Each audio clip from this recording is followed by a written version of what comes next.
Apa yang membedakan seseorang terkena COVID ada yang berat, ada yang ringan? Dan orang kadang-kadang nggak sadar. Kenapa? Ketika dia baru mau divaksin aja baru tahu, oh ternyata saya hipertensi ya. Berarti punya komorbid kan? Hipertensi adalah komorbid utama orang COVID-19 yang membuat lama perawatan lebih lama, orang lebih berat, kemungkinan masuk menjadi berat atau gawat masuk ICU. Dia pikir, saya nggak punya keluhan sama sekali, nggak punya komorbid, sehat-sehat aja. Kok bisa tiba-tiba ketika kena COVID jadi berat? Karena dia nggak nyadar kalau dia punya komorbid.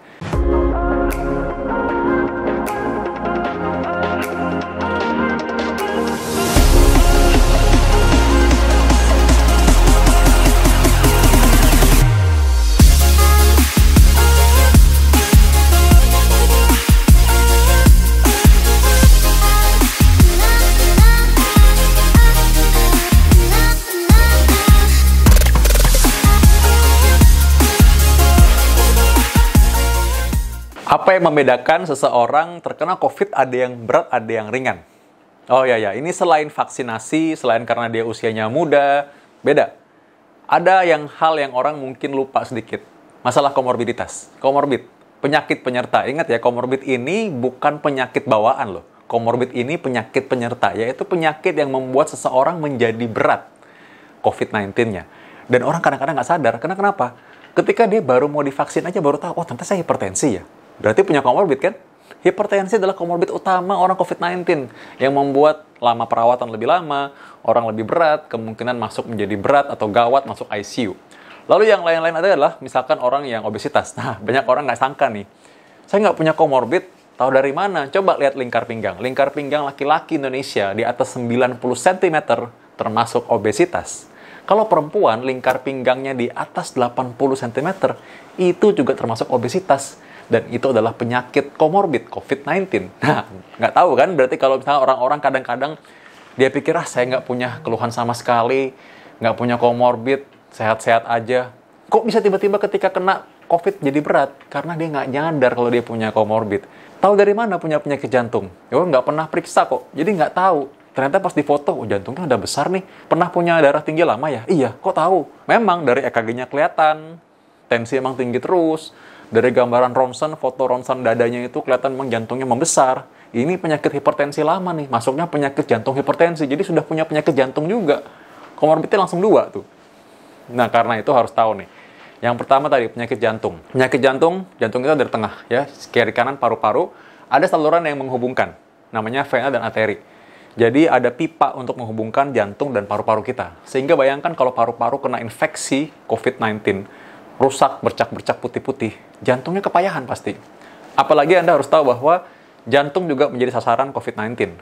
Karena virus SARS-CoV-2 itu punya semacam kunci untuk masuk ke dalam tubuh kita, dan salah satu reseptornya itu ada di jantung juga. Makanya, 49% atau hampir separuhnya pasien COVID-19 yang berat dirawat di ICU itu mengalami miokarditis atau penyakit radang pada otot jantung. Dan Anda juga harus tahu bahwa penyakit jantung ini kadang-kadang orang nggak sadari sebelumnya. Karena dia pikir, aduh kalau jalan dikit sesek nih. Jalan dikit rasanya nggak enak dadanya.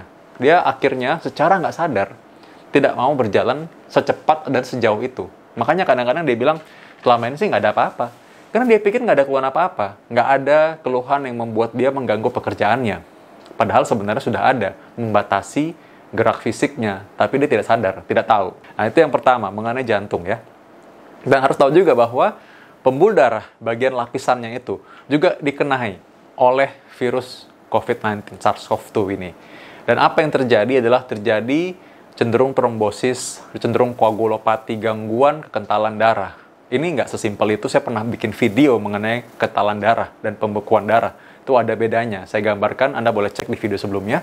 Dan memang jelas bahwa orang dengan COVID-19 cenderung membeku, cenderung menggumpal, cenderung lebih kental darahnya. Dan ini membuat terjadi memicu mungkin penyakit jantung yang lain. Juga bisa memicu terjadinya pembekuan darah di bagian pembuluh darah. Makanya ada orang yang tiba-tiba saturasi turun drastis sekali, namanya pulmonary emboli. Jadi ada bekuan darah yang nyumbat pembuluh darah jantung yang mengarah ke paru-paru, sehingga tidak ada pertukaran oksigen. Saturasi turun sekali, jauh sekali. Nah, karena itulah penting sekali untuk mengetahui komorbid kita dan kita kendalikan. Karena apa? Kalau ini terkendali, maka harusnya orang tersebut lebih baik. Kalau misalkan kita bilang bahwa vaksin itu bisa mengurangi risiko seseorang menjadi berat, COVID-19-nya.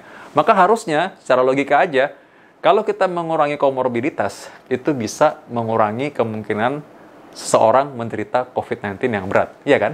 Jadi karena itu, mengurangi komorbid, pola hidup sehat itu mirip dengan vaksin. Nah, yang berikutnya adalah orang-orang yang punya penyakit paru kronis atau punya asma. Asma ini adalah sebenarnya penyakit yang bisa dikatakan reaksi yang berlebihan, lebay dari paru-paru kita terhadap adanya reagen atau mungkin agent dari luar. Contohnya debu paling sering ya, asap rokok, asap kendaraan.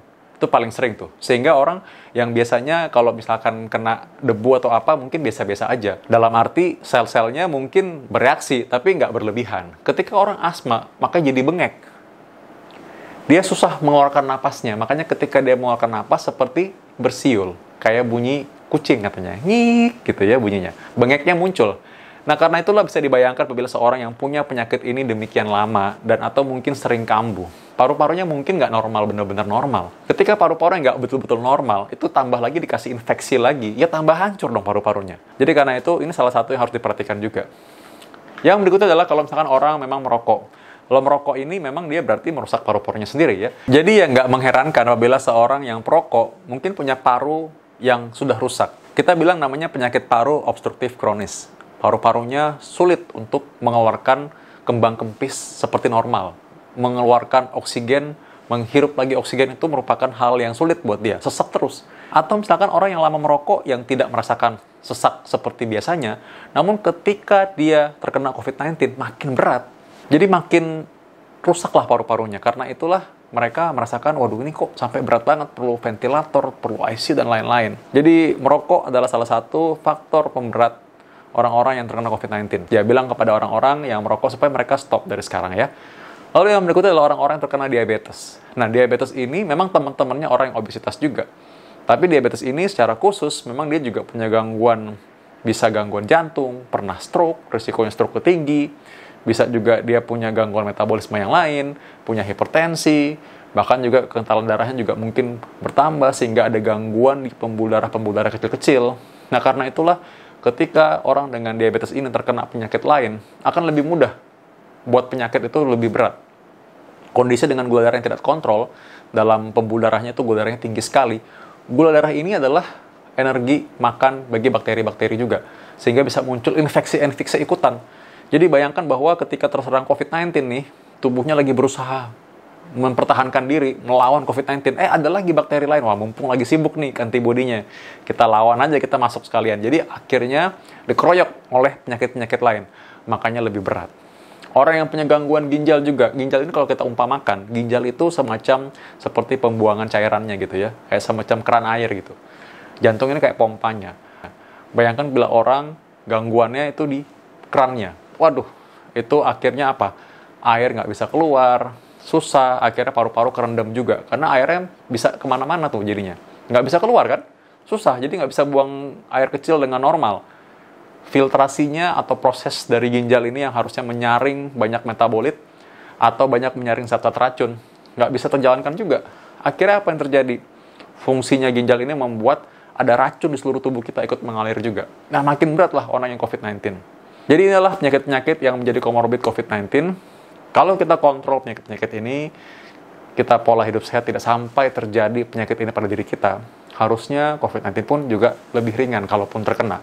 Tapi sekali lagi, yang paling penting adalah jangan sampai kena ya. Kalau gitu, yang paling baik tetap adalah mencegah sebelum kita harus mengobati. Tapi kalau kita tahu dari awal, ya sudah, apa boleh buat? Kita mengobati sebelum terjadi komplikasi. Salam sehat senantiasa. Dapatkan informasi medis langsung dari Dr. Tito dengan subscribe channel YouTube ini. Anda juga bisa membagikan semua informasi berharga di sini dengan cara share ke teman-teman atau kenalan Anda.